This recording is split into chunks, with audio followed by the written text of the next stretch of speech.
I observe in the systematic digitization of all areas of life not merely a technological shift, but the establishment of a new social system that degrades millions of older Europeans to second-class citizens. What is sold as digital transformation reveals itself as the greatest wave of discrimination in decades, a silent revolution that excludes an entire generation from social life. The irony is unparalleled. In societies that consider themselves inclusive and just, technology is creating a new form of apartheid based on age rather than skin color. This development is unfolding with a speed and radicalism that render any resistance impossible. Within just a few years, services that had been available in person and on-site for decades were transferred into digital compulsory systems.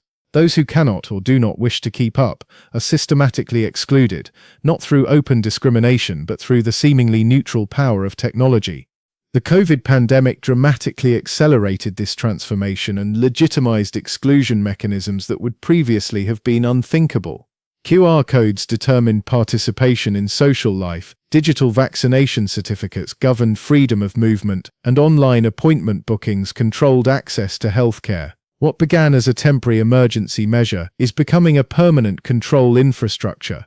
Digitisation as an instrument of rule is rooted in the neoliberal transformation of the state since the 1990s. Under the pretext of increasing efficiency and reducing costs, governments began replacing personal services with automated systems. This development followed a clear logic.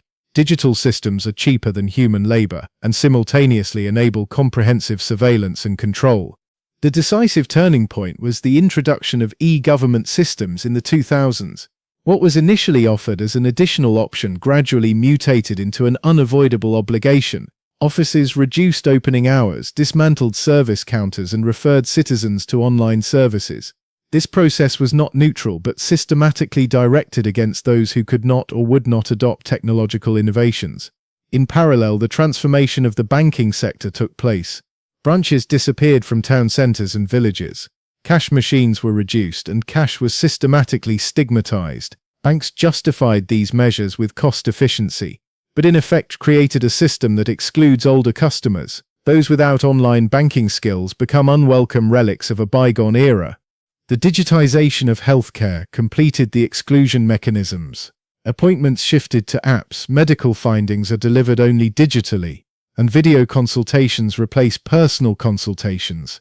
Older patients, who often require the most intensive medical care, are thereby systematically disadvantaged. Corona catalyzed these trends and made them irreversible. The pandemic legitimized measures that would previously have been considered discriminatory. QR code requirements for restaurant visits, digital vaccination certificates for social participation, online appointment systems for essential services. These temporary systems were never abolished.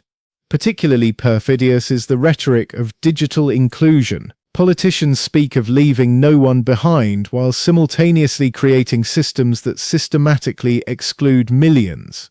Computer courses for seniors and digital ambassadors are cosmetic measures that conceal the structural problem. Society is becoming uninhabitable for people without digital skills. Technology corporations operate as digital colonizers who privatize and monetize social infrastructures. Google, Apple, Microsoft, and other American giants control the digital systems on which European citizens are increasingly dependent.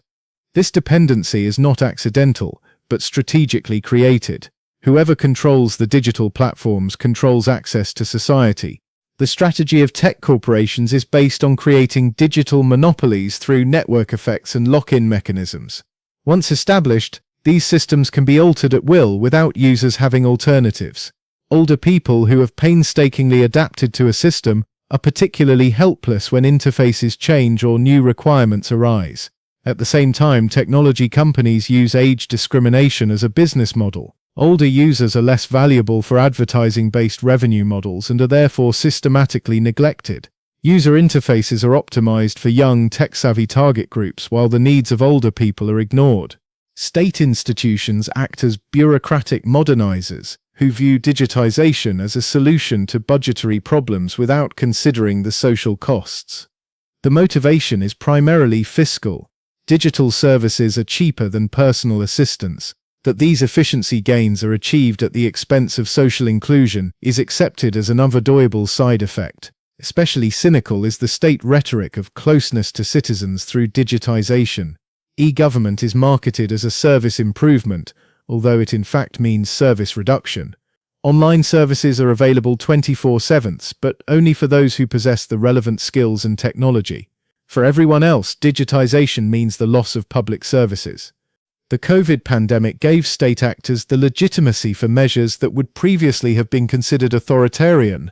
Digital health passes, QR code systems, and app-based contact tracing established surveillance infrastructures that extend far beyond pandemic control. These systems are not dismantled but expanded for other purposes. Financial institutions present themselves as efficiency maximizers who use digitization to reduce costs without taking responsibility for social consequences. Bank branches are closed, cash is stigmatized, and personal advice is replaced by chatbots. This development is not market-driven but strategically planned. Banks seek to rid themselves of older, less profitable customers. The abolition of cash is particularly strategic, as it enables financial surveillance and control. Every transaction is stored, analyzed, and potentially used for state or commercial purposes. Older people who traditionally prefer cash are stigmatized as system refusers. At the same time, banks use financial inclusion rhetoric while practicing systematic exclusion. Digital payment systems are sold as progress, although they exclude people without the necessary technology or skills. Younger generations act unwittingly as digital native enablers who, through their affinity for technology, legitimize and accelerate the exclusion of older people.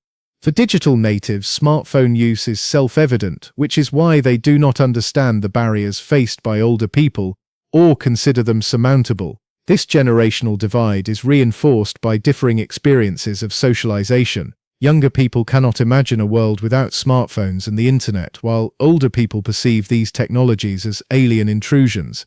This gap makes it possible to frame exclusion as personal failure rather than as a systemic problem. In the current development, I recognize three critical escalation paths that extend beyond technological problems and threaten fundamental democratic principles. First, the service digitization spiral leads to the systematic erosion of the welfare state. Increasing numbers of public services are digitized and thus become inaccessible to citizens who are distant from technology. This creates a two-tier society between the digitally competent and the digitally excluded. This development reinforces itself. The more services are digitized, the more uneconomical it becomes to maintain analog alternatives. Older people are gradually displaced from more and more areas of life until social participation without digital skills becomes impossible. Second, the cash abolition campaign intensifies into a systematic attack on financial autonomy.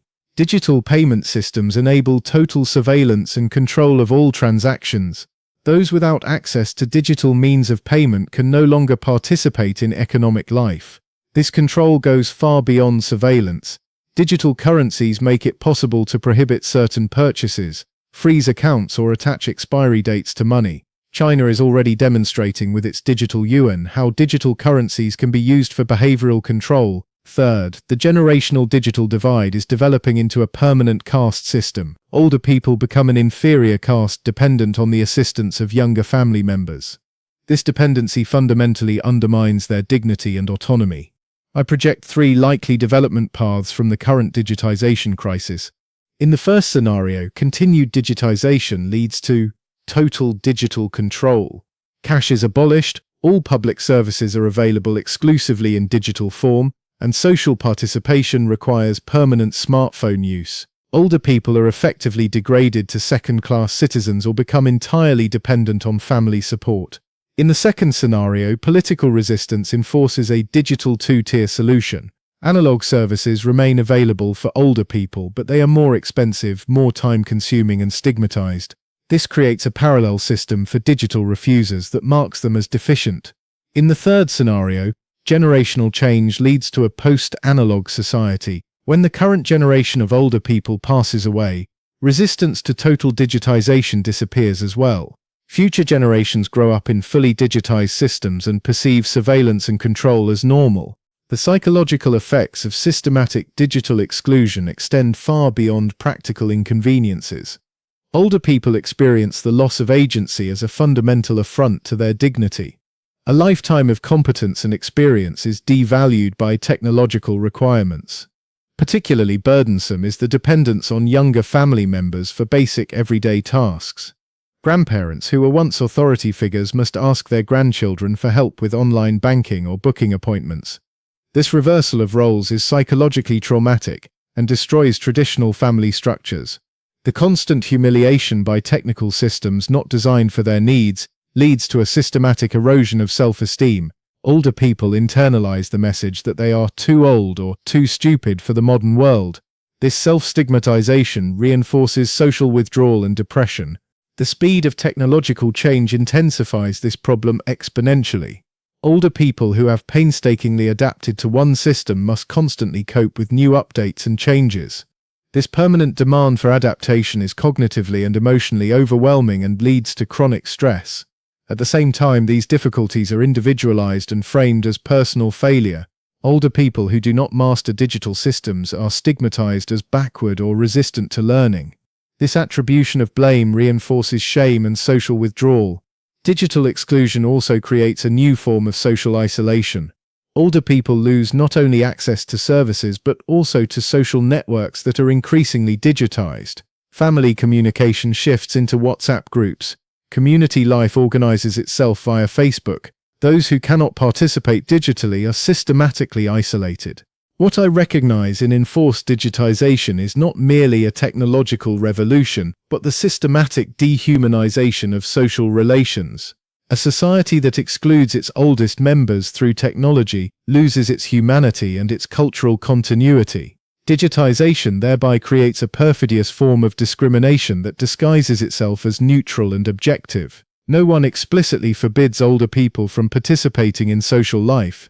They are simply excluded by technological barriers for which they are held personally responsible. This apparent neutrality makes digital discrimination particularly dangerous, as it is difficult to challenge. While overt age discrimination is socially condemned, technological exclusion is accepted as progress. This development is not reversible as long as the underlying power structures remain intact. Technology corporations profit from digital dependency, states from surveillance and cost savings, and younger generations see no reason to show consideration for digital refusers.